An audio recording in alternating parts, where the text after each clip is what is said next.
Kids all over the world are back at school after the summer break because they want to get on in life, because in any case they've got to go.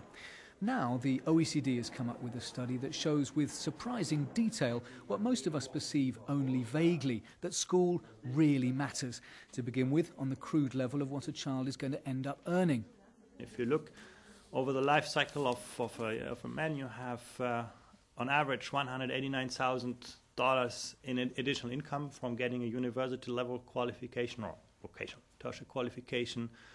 And in countries like the United States or Italy, it's more than 300,000. The downside, of course, is the cost. The OECD says we're spending 40% more per student than 10 years ago and should be thinking more about value for money.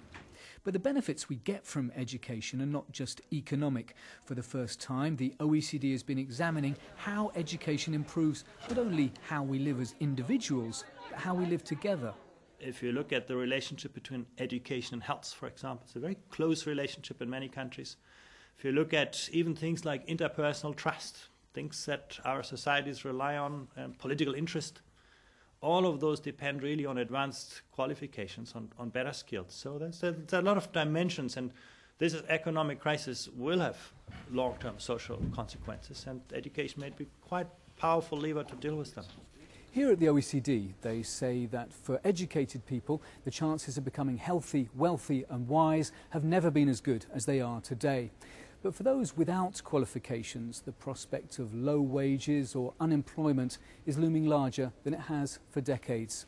John Lawrenson, OECD TV, Paris.